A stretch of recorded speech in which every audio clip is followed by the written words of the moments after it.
Welcome to the Renaissance. Mr. H here with you. How you guys doing today? Well, here's where we're going to start the whole thing off. We're going to kick off with the Renaissance. And what is the Renaissance exactly? Well, here is the official definition. A rebirth of European art and culture led by a rediscovery of ancient Greek and Roman learning, also leading to an era of scientific inquiry and discovery from roughly the 14th century to the 16th or 17th century. All right, at the end of the day, this means we're actually starting to rediscover the ancient classics of Greece and Rome. We're also starting to study science a little bit closer, and we're also beginning to spread literacy around. Believe it or not, literacy in pre-Renaissance Europe, or even early part of Renaissance, was about 10%, mostly nobility, and there were nobles who couldn't read or write. So by the time the Renaissance was finally over, you had basically universal, varying degrees of literacy in Europe. At least everybody, if nothing else, could at least write their name. Now, we don't have an exact date for the Renaissance, either on the front or the back, because, as many people said, was it really a thing? It wasn't like you woke up one day in Tuscany in 1532 and said, "Hey, I'm living in the Renaissance." It's one of these things that's sort of in the background and you weren't really aware it was happening. Now, the driving force behind the Renaissance is humanism. What's humanism? Exactly what it says it is, the study of human beings. The official definition of humanism is about the liberal arts, embracing grammar, rhetoric, poetry, yeah, even history, believe it or not. Politics, moral philosophy, classical literature. Yes, the Odyssey and the Iliad. I haven't seen it around for a while. Guess what? It's back. The Renaissance was probably kick-started by the Crusades, if anything else. All the Greek and Roman classics after the collapse of the Byzantine Empire and all this kind of thing, had been taken back to the Middle East and translated from Greek and Latin into Arabic, and then came back with the Crusaders. A few scholars that went along for the ride there, and retranslated from Arabic back into either Latin, Greek, and then of course Italian, Spanish, English, German, what have you. As I said earlier, the Renaissance, like I said, it wasn't one of these things you woke up one day and said, "I'm living in the Renaissance." This affected the 1% really more than anyone else, the super rich. But this stuff is going to actually affect everybody in one form or another, and like I said before, primarily in literacy.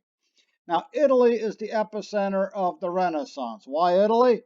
Look at a map of the Mediterranean. It's in the middle. All the trade routes go through Italy, and it'll spread into Europe through Italy, kind of like the Black Death and the bubonic plague. It follows the trade routes. And the part of Italy that seems to have really got the Renaissance rolling was Florence, even though Florence really didn't have a lot going for it product-wise, except maybe textiles and wool. But Florence was the financial capital of Renaissance Italy. And what family's running Florence at the time? Yeah, if you want to say Sopranos, I don't blame you for saying that, but no, it's actually the Medicis. Yeah, same idea, different name. And these guys are patrons of the art, and they do all they can to promote the art. In other words, they find an artist and they commission to do something, and the guy can spend his time with the arts rather than having to work down at the shipyard, come home, he's too tired to do anything. So the Medicis got their fingers in a lot of stuff, but strangely enough, big big partisan of the arts, kind of like Tamerlane. In the 1500s, got the Northern Renaissance. That's right, makes its way out of Italy up into the rest of Europe and starts in Germany, spreading out. Why Germany? Again, it's in the middle. Middle of Northern Europe is Germany, and it spreads out there through the port of Rotterdam over there, a guy named Erasmus, and of course going east over there towards Poland and the Baltics and Sweden through the Hanseatic League. So the Renaissance is one of these things that just sort of diffuses out, and you don't really know it's there. It's in the background. Yeah, it's kind of like Facebook, it's always around all over the place, but you never really pay that much attention to it, or you shouldn't be at any rate. Here's Renaissance Italy for you. Italy, of course, divided up into several little kingdoms. Looks like ancient Greece a little bit. There's Florence, see? Kind of in the middle. Italy's in the middle. Florence is sort of in the middle. All the trade routes and the roads, everything go through Florence. The Medici and Company are running the show. Everything starts spreading out. Francesco Petrarch. Who is this guy? Look at the years, 1304, 1374. You don't need to know it, but I put it up there for you. This is the very beginning of the Renaissance. And this guy traveled all over Europe looking for the classics. He's looking for ancient Greek and Roman classics. He's a big fan of it. As you can tell, he's wearing the, look what he's got around his head right here, right? Got the old olive branch, the olive wreath thing, like Caesar. He finds the old Greek and Roman manuscripts. He tries to restore them and translate them. There's some gaps. He tries to figure out the gaps on some of these things. And where are you going to find all this stuff in Western Europe? Right, you go to the monasteries. So he's going from monastery to monastery, France and Britain and Netherlands and Spain and Germany and Italy and all these places. So this is the man we consider the father of the Renaissance. He's the one that gets everything rolling.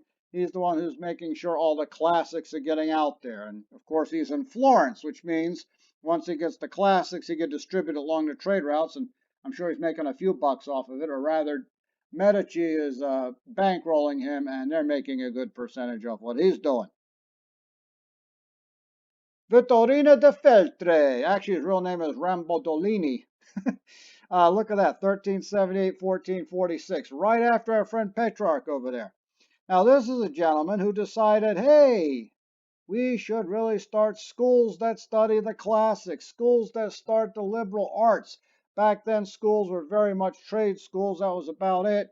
And here we are with the liberal arts. So if you're in school and you don't want to be here, this is the guy to get upset with. Vittorino de Feltre. Another guy you might not like, another guy whose grave probably gets desecrated by students, is Horace Mann. He's the guy who started the public school system over here in the States in 1839. Hey, we've seen this before. There's one thing you know about the Renaissance, it's art. And there's just art all over the place that flourishes big time. Because the only art you really saw before the Renaissance in Europe were basically icons. Right? Everything comes out of the church. So here's the birth of Venus. Botticelli is the guy who painted this.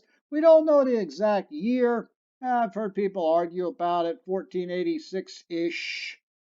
Someone asks you when was the birth of Venus painted, just tell them 1480s. And if anybody gives you a hard time, say nobody knows exactly. 1480s is as close as it's going to get. I'm not sure about the date on this one. Pretty sure it's a little more recent, though. Yeah, Mr. H has cats all over the place here. My wife's got two of them. I feed the strays every morning at 6 a.m. too. Yeah, that's why they keep hanging around. Human beings are the same way, I notice. Michelangelo, here's another name you've heard of before. The greatest sculptor on the planet, except for all the other ones, because everybody's convinced they're the best sculptor. Well, he's the guy who, of course, sculpted David. You saw him in the beginning of the lecture, complete with the little, sensor bleep there. Supposed to be what the perfect developed man looks like. He also helped out with the Sistine Chapel. Right here is St. Peter's Basilica in Rome. He was a sculptor. Picked out his own rocks out of the quarry and moved them. He didn't just point and tell somebody to go get it. He went down there and moved them up himself, I guess until he got too old. From what I hear, Michelangelo is really man's man. Big dude, pick up his own rocks. Yep, he knows what he's doing. Get out of his way. He's picked out what he wants to do, and nobody's going to stop him. Hey, look, the Mona Lisa, most famous picture of all Renaissance. Okay, that's not exactly it, but believe me, if they were making that picture today, that's what it would end up looking like. Can't talk about the Renaissance without Leonardo da Vinci. 1422, 1519, he's around for a long time. You ever hear the term Renaissance man? No, Leonardo da Vinci's it. He can paint. He's a scientist. He likes to invent things. He even taught for a while. The only problem is once he got started on something, he'd come up with another idea and move on to that real fast. So a lot of things he never finished, but he did manage to finish the Mona Lisa, and of course this wonderful painting here called The Last Supper. Everything else, kind of up in the air. He's thinking about helicopters. Smart guy. This thing allegedly can fly, but I'll be honest with you. I don't want to be a test pilot for this thing. Look at this. You know what this is? You said it's a Gatling gun. You're pretty close. Thinking about machine guns already because, muskets and stuff like this, they're still new. And in the era of scientific inquiry, hey, what if I get this gunpowder stuff from China I found on the trade route and I use it to propel a musket ball forward? Hey, it's even better than throwing a spear at somebody. Plus, what if I launch a whole bunch at the same time?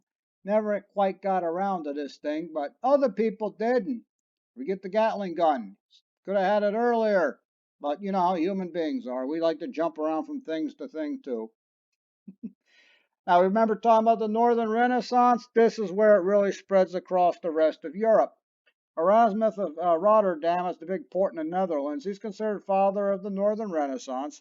The Renaissance started in Italy, remember that, came to Germany. Why Italy? It's in the middle. Why Germany? It's in the middle. And he's in Rotterdam in the Netherlands, and Rotterdam is one of the biggest ports in all of Europe. So all these great ideas, all these books end up coming right through Rotterdam, and they get exported out to the rest of Europe, up to Scandinavia, England, France, even back around to Spain again. Renaissance even spreads its way into the Baltic, spreads its way into the rest of Germany, Scandinavia. How come the Renaissance never really makes its way into Russia? You know the answer to that one. Yeah, remember the Mongols running over Russia? Yeah, so the Russians miss out on this, and that explains why the Russians are the way they are, or as someone in my other class said, is that why they're, quote, so darn weird? It's Russia, man. They miss out on the Renaissance. But the rest of Europe, all the way up to Poland, hey, they've got the Renaissance. They take full advantage of it. And I tell you one thing, you talk about history changing, Renaissance is a big, big game changer, and we're not even sure the exact dates. Someone pushes you for it, just say 1400 to 1600. I think we can live with that. All right, here's the Renaissance for you. We're moving on to the rise of the nation states. Like I said in World History 1, guess what? Now we're dealing with countries you've actually heard of. Guys, have a great day, and I'll talk to you later. Das vidanya.